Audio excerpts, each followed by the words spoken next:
네, 오늘도 우리 좋은 날 주신 주님께 우리 찬양하면서 나아가도록 하겠습니다. 또 오늘도 첫 시간을 주 앞에 드리면 주께서 우리의 모든 시간을 받으시고 우리를 인도하시리라 믿습니다. 우리 찬송가 331장 우리 찬양하시겠습니다. 찬송가 331장입니다.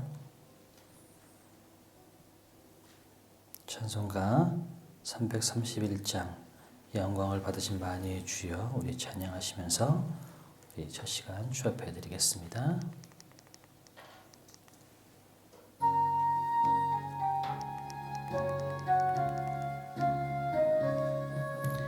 영광을 받으신 만유의 주여 우리가 명령을 따르리다. 베푸신 은혜를 감사히 알고 신실한 마음으로 섬기겠네. 구주의 은혜 주시는 대로 영원히 받들어 섬기겠네.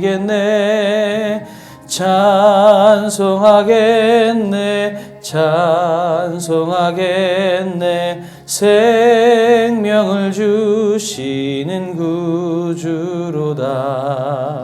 구주를 높이고 잘 공경하여 온유한 마음으로 섬기리다. 주 예수 안에서 즐거워하며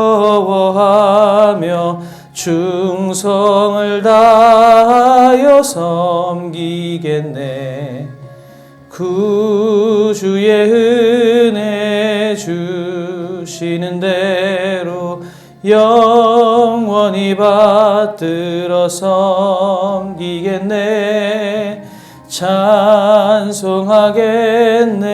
찬송하겠네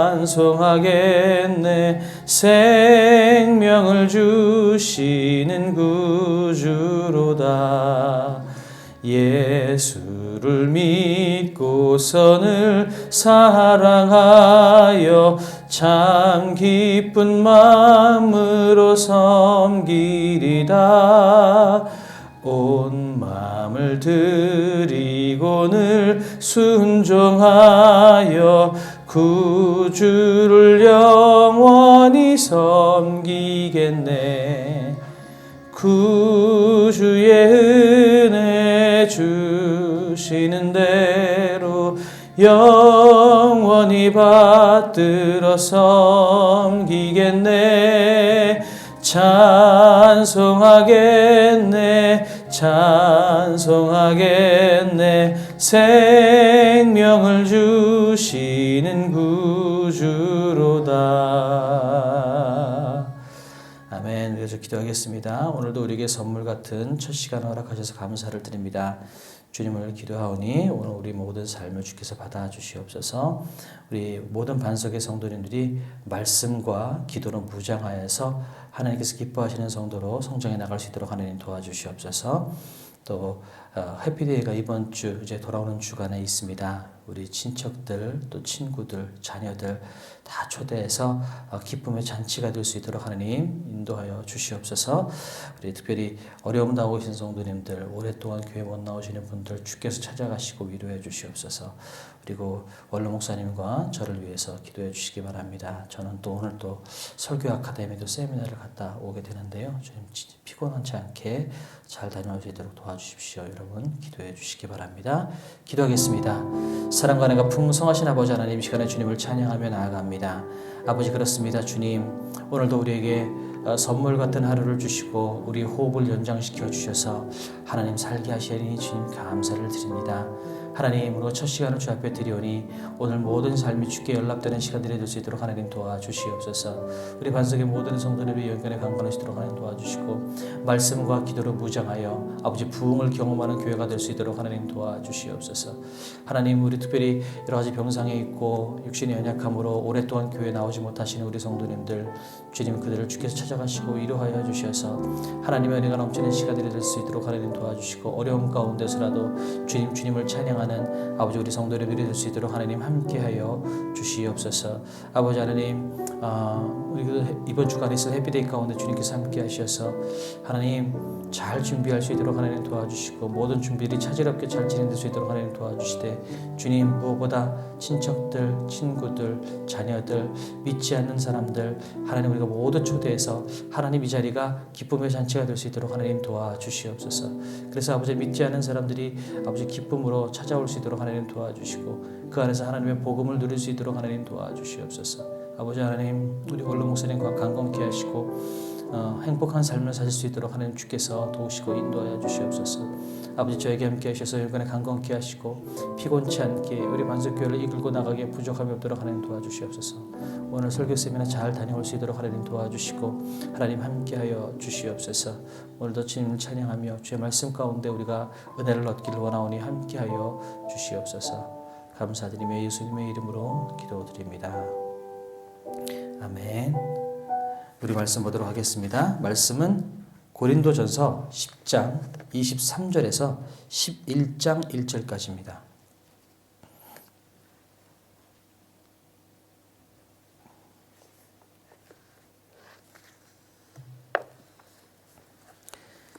(10장) 23절에서 11장 1절까지의 말씀 우리 합독하도록 하겠습니다. 시작. 모든 것이 가하나 모든 것이 유익한 것은 아니요 모든 것이 가하나 모든 것이 덕을 세우는 것은 아니니 누구든지 자기의 유익을 구하지 말고 남의 유익을 구하라. 무릇 시장에서 파는 것은 양심을 위하여 묻지 말고 먹으라. 이는 땅과 거기 충만한 것이 주의 것임이니라. 불신자 중 누가 너희를 청할 때에 너희가 가고자 하거든 너희 앞에 차려놓은 것은 무엇이든지 양심을 위하여 묻지 말고 먹으라. 누가 너희에게 이것이 재물이라 말하거든 알게 한 자와 그 양심을 위하여 먹지 말라. 내가 말한 양심은 너희의 것이 아니요 남의 것이니 어찌하여 내 자유가 남의 양심으로 말미암아 판단을 받으리요. 만일 내가 감사함으로 참여하면 어찌하여 내가 감사하는 것에 대하여 비방을 받으리요. 그런즉 너희가 먹든지 마시든지 무엇을 하든지 다 하나님의 영광을 위하여 하라. 유대인에게나 헬라인에게나 하나님의 교회에나 거치는 자가 되지 말고 나와 같이 모든 일에 모든 사람을 기쁘게 하여 자신의 유익을 구하지 아니하고 많은 사람의 유익을 구하여 그들로 구원을 받게 하라. 내가 그리스도를 본받는 자가 된 것 같이 너희는 나를 본받는 자가 되라. 아멘. 자, 오랜 시간 동안 이제 사도 바울 선생님께서 그 논쟁 가운데 우상의 음식을 먹는 것이 가하냐 그렇지 않느냐라는 부분 가지고 지금 8장서부터 계속해서 오고 있습니다. 오늘 이제 많은 것으로 논쟁을 하신 후에 거의 결론과 같은 이야기를 오늘 하고 있어요. 결국 우상의 음식은 처음부터 얘기했던 것처럼 음식은 중립적이다, 별거 아니다. 그러나 우리가 지혜가 중요한 것이 아니라 사랑이 중요한 거다. 먹고 안 먹고의 문제가 아니라 그 음식이 우리에게 해를 끼치고 안 끼치고의 문제가 아니라 그 음식을 먹을 때 내가 이웃을 사랑하는 마음으로 섬길 수 있는 마음으로 그것을 할 수 있겠느냐라는 것으로 출발을 했습니다. 그래서 그 결론이 오늘 23절에 보면 모든 것이 가하나 모든 것이 유익한 것은 아니요 모든 것이 가하나 모든 것이 덕을 세우는 것은 아니니 라고 되어 있습니다. 그러니까 모든 것이 가능한 거예요. 그런데 다 우리가 할 수 있는 것이라고 해서 다 유익한 것은 아니다라는 것을 지금 이야기하고 있습니다. 그러면서 누구든지 자기의 유익을 구하지 말고 남의 유익을 구하라 이렇게 이야기를 하고 있습니다. 이 23절, 24절을 읽으면서 제가 딱 떠올려졌던 것 중에 하나가 뭐냐면 인본주의가 그래서 위험하다라는 거죠. 인간이 존중받아야 되고 우리가 행복하게 살고 우리가 이 땅의 주인이다. 그래서 우리 인간들이 행복하게 살 수 있도록 우리의 권리를 최대한 내세우는 것 이것이 참 중요한 일이기는 합니다. 그런데 인간을 위해서 간다면, 근데 문제는 그 인간이 우리가 기준이 명확하지 않다라는 거예요. 누구에게는 좋은 것이 누구에게는 옳지 않은 것이 될 수 있고, 누구에게는 싫은 것이 될 수도 있고, 누구에게는 좋은 것이 되기도 하고. 그러니까 사람 중심으로 인본주의가 인간이 중심이 되어야 한다라는 그 말 자체가 나쁘다고 볼 수는 없겠지만, 문제는 그 인간이 우리가 기준이 다 다르기 때문에 다 각자 자기의 소견대로 옳은 대로 하다 보면 결국은 무질서할 수밖에 없는 거예요. 그러니까 여기서 이야기하는 것처럼 우리는 다 할 수 있어. 모든 것들이 다 가하지만 모든 것들이 다 유익한 것은 아니라는 거죠. 또 모든 것을 다 할 수 있어요. 하지만 모든 것이 덕을 세우는 것은 아니라고 이야기를 하고 있습니다. 하나님께서 천지를 창조하시고 생육하고 다스리라고 말씀하셨잖아요. 그러니까 이 땅의 모든 생물들을 다스리라고 이야기했을 때 그것을 잘못 곡해해서 이 땅의 모든 생물들은 우리가 마음대로 해도 되는구나 라고 그래서 우리가 무분별하게 짐승을 죽인다거나 무분별하게 이 자연을 훼손한다거나, 이것은 결국은 하나님께서 원하는 것이 아니거든요. 하나님께서 그들을 다스리라고 하는 것은 우리가 복된 삶을 누리듯이 또한 그들이 잘 자라날 수 있도록 그들을 보살피라는 의미의 다스리라는 거지, 우리에게 최고의 권력이 있으니까 마음대로 우리가 그것을 해도 된다라고 하는 것은 아니라는 거죠. 인간의 기쁨을 위해서, 인간의 쾌락을 위해서 사냥을 일삼는다거나, 아니면 마음껏 자연을 훼손해서 지금 바다가 오염되고 공기가 오염되고 하는 이 모든 것들, 이것이 우리 모든 것들이 가하지만 이 모든 것들이 유익한 것이 아니라는 거죠. 그러니까 결국은 인본주의는 자기의 유익을 구하는 삶일지 모르지만, 인간의 유익을 구하는 삶을 사는 것이 인본주의일지 모르지만, 우리는 신본주의의 인간을 봐야 된다는 거죠. 하나님의 시선으로 인간을 존중해 나가는 그런 신본주의의 삶을 살아나가야만 된다는 것입니다. 그래서 24절에 자기의 유익을 구하지 말고 남의 유익을 구하라. 이것이 우리가 해야 될 것입니다. 우리가 서로 상대방의 유익을 구하고 상대방에게 상처에 입히지 않기 위해서 상대방이 좋아할 것이 무엇인지를 고민하며 그렇게 이타적인 삶을 살아나가는 것, 이것이 참된 종교인의 삶이고 참된 그리스도인의 삶이다라는 것입니다. 신앙생활을 하고 있다는 사람 중에서도 본인의 편하고 본인의 유익되는 대로 살아가는 사람들 참 많이 봅니다. 특별히 세상 많은 사람들이 교회 다니는 사람들을 지적하고 욕하는 것 중에 하나가 바로 그런 거죠. 신앙이 있다고 그러고 사랑을 많이 이야기한다고 하는 사람들이 그들이 사는 삶들을 보면 교회 안 다니는 사람들, 사랑이 없다고 하는 사람들하고 말투나 행동하는 거나 대하는 것이 똑같다라는 거죠. 그런 거 놓고 보면 저 사람들이 이야기하는 사랑이 도대체 뭐냐라고 하는 것이 결국은 세상 밖에 있는 사람들이 이 그리스도인들을 욕하는 이유 중에 하나잖아요. 그러니까 우리는 나의 유익을 구하는 것이 아니라 남의 유익을 구하는 것입니다. 그러면 이렇게 생각할 수 있죠. 남의 유익만 구하면 우리는 손해보는 거 아닙니까? 그럴 수 있어요. 그런데 남의 유익을 구하는 사람들이 모이기 시작하면 서로가 서로의 상대방의 유익을 구하다 보면 결국은 모두가 다 유익을 구하는 삶이 된다는 것입니다. 참 재미있는 예화가 하나가 있는데요. 천국과 지옥을 어떤 사람이 방문을 했다고 합니다. 그런데 천국에도 그렇고 지옥에도 그렇고 아주 산의 진미가 놓여 있었대요. 음식들이 굉장히 많이 있고 먹음직스러운 음식들이 너무나 많은데, 그런데 지옥에 있는 사람들은 하나같이 빼빼 말랐다고 합니다. 근데 천국에 있는 사람들은 전부 다 이렇게 윤기가 흐르고 살이 퉁퉁하게 찌고 잘 살고 있다라는 거죠. 왜 똑같은 음식을 두고 있는데 지옥에 있는 사람들은 저렇게 빼짝 말랐고 천국에 있는 사람들은 저렇게 윤기가 흐르고 잘 살까 봤더니요. 지옥에 있는 사람과 천국에 있는 사람들이 음식이 다 좋은데 숟가락들이 다 길쭉길쭉 하더랍니다. 그러니까 숟가락이 자기가 먹을 수 있는 숟가락의 길이가 아닌 거죠. 지옥에 있는 사람들은 내 유익만 구하고 내가 먹으려고, 내가 더 많이 먹으려고 숟가락을 퍼서 자기가 먹으려고 하는 거예요. 근데 숟가락이 너무 기니까 자기 입에다가 음식을 댈 수가 없는 거죠. 서로 먹으려고 하다 보니까 결국은 아무도 먹지 못하고 전부 다 피골이 상접해서 살더라. 그럼 천국에 가 있는 사람들은 숟가락을 퍼서 형님 먼저, 아우 먼저, 그리고 떠서 다 상대방을 먹여주더라는 거죠. 긴 숟가락을 가지고 서로가 상대방을 먹여주다 보니까 결국은 모두가 다 잘 먹고 윤기가 흐르더라. 이런 예화를 어디서 들었어요. 이렇게 상대방의 유익을 구하다 보면 우리가 손해보는 것이 아닐까라고 하는 것이 아니라 모두가 상대방의 유익을 구하는 참된 그리스도의 삶을 살다 보면 결국은 모두가 윤택해지고 모두가 유익을 얻는 삶을 살게 된다는 거죠. 그러나 내 유익만을 구하고 내가 좋은 것만을 놓고 살다 보면 결국은 모두가 다 손해를 끼치게 되는 거예요. 자연도 마찬가지죠. 짐승 맘대로 죽이고 공기가 훼손되고 바다가 훼손되면 결국 그 해는 어디로 돌아와요? 나한테 돌아오는 거죠. 이렇게 상대방의 유익을 구할 때 그 유익은 결국은 나에게로 돌아오는 겁니다. 그러나 내 유익만을 구하다 보면 결국은 어느 누구도 유익이 없이 살아가는 그런 삶을 살아가는 것. 그것이 결국 지옥과 같은 삶이라고 이야기하는 거죠.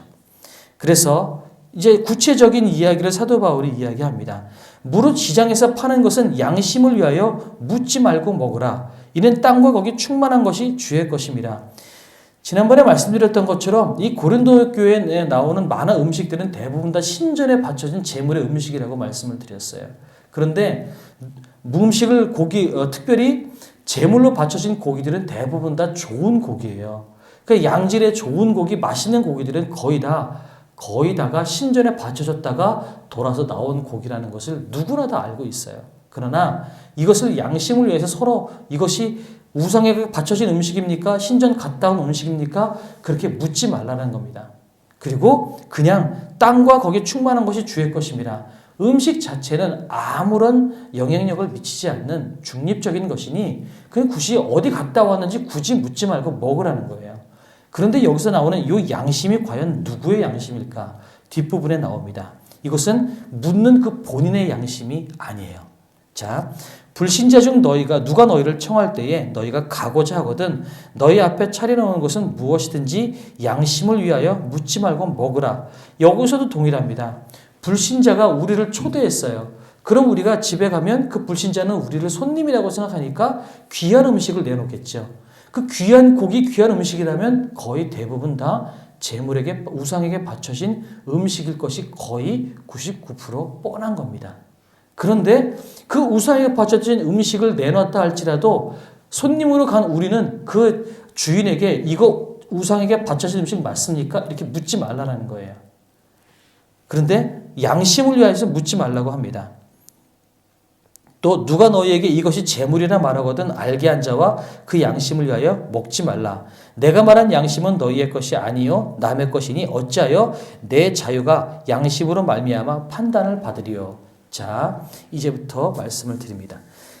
이 불신자가 음식을 내놓았을 때 이거 우상에게 바쳐진 음식 맞아요? 라고 묻지 말라는 거죠. 근데 이것은 누구의 양심을 위한 거냐? 내 양심이 아니라 그 사람의 양심을 위한 거죠. 나는 이것이 우상에게 바쳐진 음식이건 아니건 상관없어요. 나는 먹어도 이 음식이 나에게 영향을 미치지 않아요. 왜냐하면 나에게는 위대하신 하나님 아버지가 계시기 때문에 그렇습니다. 그런데 문제는 우상에게 바쳐진 음식, 이것이 우상에게 바쳐진 음식입니까? 라고 물으면 이것은 무례한 것이 되는 거죠. 손님을 모셔놓고 손님에게 가장 좋은 음식이라고 대접을 했는데 우리가 그 음식을 받으면서 이거 우상에게 바쳐진 음식이에요? 이렇게 물으면 그 음식을 바친 주인의 입장에서는 얼마나 뻘쭘하고 얼마나 마음이 안 좋겠어요. 그러니까 무리에 행하지 말라는 거죠. 그리고 또 한 가지는 이게 우상에게 바쳐진 음식입니까? 라고 그래서 아닙니다. 그러면 그래도 주인 입장에서는 기분 나쁠 거고요. 이게 우상에게 바쳐진 음식입니다. 만약에 그랬는데 내가 그 음식을 먹어버리면 그 주인 입장에서는 저 사람은 우상에게 바쳐진 음식도 먹네? 저 사람 잘못된 거 아니야? 이렇게 불신자의 마음이 약해지고 흔들릴 수 있다는 거죠. 그러니까 내가 음식을 먹지 않는데 안 먹는 거는 묻지 말고 먹으라는 거고 혹시 물었는데 이거 우상에게 바쳐진 음식입니다 라고 대답을 하거든 나는 상관이 없으나 내가 음식 먹는 것을 바라보는 그 사람이 믿음이 흔들리거나 아니면 그리스도인들을 향해서 교회 다니는 사람 별거 없네 이렇게 정죄하거나 판단하지 않도록 먹지 말라라는 겁니다. 그러니까 이제 이것이 우상에게 바쳐진 음식인지 아닌지 묻지 말고 그냥 드세요. 그냥 이것은 하나님께서 하나님께서 주신 음식이니 감사함으로 먹으면 그것이 해될 것이 없다라는 거죠. 먹으세요. 그런데 혹시라도 그것이 우상에게 바쳐진 음식이라고 주인이 이야기했거나 주변의 다른 사람들이 이야기해서 이것이 우상에게 바쳐진 음식이라고 모두가 직접적으로 알게 된 상황이라면 그러면은 먹지 말라는 거예요. 나를 위해서가 아니라 내가 음식 먹는 모습을 바라보고 혹여나 그리스도인들을 욕하거나 혹여나 믿음을 욕하거나 그들의 믿음이 흔들리거나 그들의 유익을 위하여서 내가 음식을 먹지 말라라고 이야기하는 것입니다. 이것이 오늘 사도 바울이 이야기하고 있는 거예요. 이걸 보면서 이런 생각을 또 했어요. 그리스도인들은 이방인들에게도 다가가고 이방인들하고 교제하라는 겁니다. 이방인들이라고 해서 우리가 담 쌓고 이걸 게토라고 하는데 우리끼리만 높은 담을 쌓아서 우리끼리만 즐기고 우리끼리만 좋아하는 것 이거 하지 말라는 거죠. 우리끼리만 즐기라는 것 하지 말라는 겁니다. 이방인에게도 다가가고 같이 음식도 먹고 같이 즐기기도 하고 같이 시간을 보내는 거예요. 그런데 이방인과 다가가되 구분된 삶이 아니라 구별된 삶을 살아가라라는 것입니다. 뭐냐? 이방인들과 담을 쌓고 너희는 이방인들이니까 너희들은 나와 같이 살 수 없어 라고 해서 그들하고 떨어져서 나 혼자만 우리들끼리만 살아가는 것 이것은 하나님께서 원치 않는 거예요. 불신자의 집에 가서 먹으라고 그러잖아요. 초대하면 초대받으라고 이야기하잖아요. 그러니까 믿지 않는 사람들하고도 같이 지내는 거예요. 다만 믿지 않는 사람들하고 지내되 우리는 그 믿지 않는 사람들의 틈바구니 속에서 우리는 거룩한 자처럼 살아나가라는 거죠. 똑같이 살아가되 우리는 어떻게 살아나가야 되는 거냐? 우리는 모든 것을 할 때 하나님의 영광을 위하여 살아가고 또한 남의 유익을 위해서 살아가라는 거죠. 그래서 오늘 결론적으로 보면 31절에 이렇게 말씀하세요. 너희가 먹고 마시든지 무엇을 하든지 다 하나님의 영광을 위해서 해라. 믿지 않는 사람들하고 섞이고 같이 즐기고 놀고 하시라는 거예요. 마음껏 지내시라는 거죠. 그러나 문제는 그 믿지 않는 사람들 틈바구니 속에서 내가 하고 있는 행동은 하나님의 영광을 위해서 해야 된다는 거예요. 하나님의 영광, 하나님의 시선, 하나님의 마음으로 그들을 바라보고 그들을 대하는 그런 삶을 살아나가야 된다는 거죠. 그러니까 따로 떼어진 삶이 아니라 구별된 삶을 살아나가는 것을 하나님께서 우리에게 말씀하시는 겁니다. 우리는 모두 다 믿지 않는 사람들하고 같이 살고 있어요. 직장 안에서 또 살아가는 모든 주 만나는 사람들 틈바구니 속에서. 그런데 우리가 그 안에서 살아나갈 때 어떻게 살아나가야 될까요? 같이 웃고 같이 즐기는 거죠. 그러나 그들과 이야기할 때 우리의 가치관은 그들의 가치관하고는 분명히 다릅니다. 왜냐하면 우리의 삶의 목적이 다르기 때문에 그래요. 다른 사람들은 어떻게 살아가는지 모르겠어요. 잘 살다가 돈 많이 벌다가 행복하게 살다 걱정 없이 살다가 죽었으면 좋겠다 이렇게 생각할지 모르지만 우리는 하나님의 영광을 위해 사는 사람들이에요. 이것이 인간의 최고의 목적이라고 이야기합니다. 그러니까 똑같은 삶을 살 때도 우리는 말투가 다르고 가치관이 다르고 똑같은 현상을 바라보는 우리의 판단은 다를 수밖에 없는 거예요. 그러니까 우리는 그들과 섞여 살 때 그들과 구별된 삶을 살아나가는 것. 그 틈바구니에서 저 사람은 뭔가 다르긴 다르다. 하나님의 영광을 위해 살아가는구나. 이렇게 이야기하는 거죠. 어저께 그 말씀 하셨잖아요, 장로님. 주일날 이제는 이제 안 나간다고 그랬더니 사람들이 이제는 주일날 안 나오지 이렇게 말씀하신다고 그러잖아요. 맞아요. 사람들이 이제 보면서 저 사람은 주일날은 안 움직일 사람이야. 저 사람 뭔가 달라. 이렇게 사람들이 인식하게 만들면서 그것이 그리스도인이 별거 아니고 별거 아니냐라고 손가락질하는 장면이 아니라 그렇게 이야기하는 그 뉘앙스 속에는 저 사람은 나하고 똑같은 것 같은데 뭔가 모르게 다른 가치관을 가지고 있어 라고 하는 그들이 표시하지 않고 그들조차도 이해하지 못할지 모르지만 그들 가운데는 그리스도인이라는 경외감들이 밑바닥에 깔려 있다는 겁니다. 그것이 조롱하는 게 아닌 거죠. 저 사람 뭔가 달라. 뭔가 우리랑 똑같은 삶을 사는 것 같은데 분명히 우리랑 다른 뭔가가 있어. 이렇게 살아나가는 것, 이것을 하나님께서 우리에게 원하시는 거예요. 똑같이 살아나가되 똑같은 말을 하고 똑같은 가치관을 이야기하는 것이 아니라 똑같이 살아나가되 우리의 말투와 우리의 행동과 우리의 가치관 속에서는 그들도 모르는 뭔가 다른 그 무엇, 하나님을 영화롭게 하고 하나님을 향한 가치관을 세우고 그렇게 살아나가는 것, 하나님께서 이것을 우리에게 말씀하고 계시는 겁니다. 사도 바울은 음식의 문제를 가지고 출발을 했지만 결국은 우리는 하나님의 영광을 위해 살아나가야 된다라고 말씀하세요. 그래서 11장 1절에 이렇게 말씀하세요. 내가 그리스도를 본받는 자가 된 것 같이 너희는 나를 본받는 자가 되라. 사도 바울도 부족한 것 많고요. 스스로도 본인을 죄인 중에 괴수라고 이야기했었습니다. 그러나 나를 본받으라고 말씀하세요. 도대체 뭘 본받으라고 할까요? 하나님의 영광을 위해서 살아가기 위해서 발버둥 치고 있는 자기의 발버둥을 배우라고 하는 겁니다. 우리도 부족하죠. 연약하고 또 실수하고 넘어지기도 하죠. 그런데 중요한 것은 그렇게 하나님의 영광을 위해서 살아나가기 위해서 발버둥 칠 때에 그 우리의 몸짓 하나하나가 쌓이고 쌓여서 정말로 하나님의 영광이 드러나고 세상 사람들이 우리를 경외하며 돌아보는 것입니다. 여러분 모두가 그렇게 살아나갔으면 좋겠어요. 33절에 보면 이렇게 얘기해요. 나와 같이 모든 일에 모든 사람을 기쁘게 하여 자신의 유익을 구하지 아니하고 많은 사람의 유익을 구하여 그들로 구원을 받게 하라. 이것이 우리가 하나님의 영광을 위해 살아나갈 때 세상 사람들은 우리를 조롱하고 비웃는 것 같지만 사실은 그 마음속 밑바닥에는 그들도 알 수 없는 경외감이 우리에게 있다라는 거예요. 야, 예수 믿는 사람들 뭐 다르네.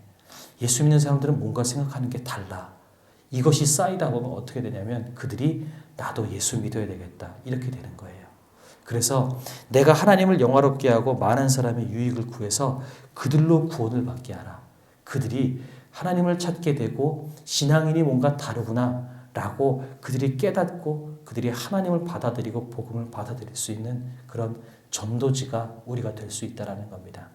우리가 남의 유익을 구하며 살아나갈 때 그리고 내가 먹고 마시는 그것 가운데 이것이 하나님의 영광이 될까? 이렇게 하면 하나님의 영광이 될까? 이렇게 고민하며 살아나갈 때 우리의 그 모습을 세상 사람들이 바라보면서 경외감을 갖게 되고 결국은 저들이 믿는 하나님, 저들이 믿는 예수 그리스도 나도 한번 믿으면 내 삶도 달라질까? 이렇게 된다라는 거죠.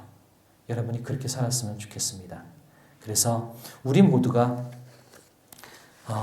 세상 사람들 가운데에서 세상 가운데 섞여 살 때 구별된 삶을 살아나가는 다른 가치관을 가지고 살아나가는 삶을 살아서 우리를 바라보는 많은 사람들이 하나님이 어떤 분인지 깨닫고 주님을 온전히 믿을 수 있는 그런 우리가 전도지의 삶을 살 수 있도록 도와주십시오. 그렇게 오늘 하루 이번 한 주간도 전도지의 삶으로 승리하는 삶을 사시는 여러분 한 분 한 분들이 될 수 있도록 기도하시면 좋겠습니다. 우리 주기도문으로 예배 마치고요. 우리 각자 기도하시고 자유롭게 기도하시겠습니다. 하늘에 계신 우리 아버지여, 이름이 거룩히 여김을 받으시오며 나라에 임하옵시며 뜻이 하늘에서 이룬 것 같이 땅에서도 이루어지이다. 오늘날 우리에게 일용할 양식을 주옵시고 우리가 우리에게 죄 지은 자를 사하여 준 것 같이 우리의 죄를 사하여 주옵시고 우리를 시험에 들게 하지 마옵시고 다만 악에서 구하옵소서. 대개 나라와 권세와 영광이 아버지께 영원히 있사옵나이다. 아멘. 우리 자유롭게 기도하시다가 돌아가시면 되겠습니다. 기도하시겠습니다. 사랑과 은혜가 풍성하신 아버지 하나님, 그렇습니다. 주님,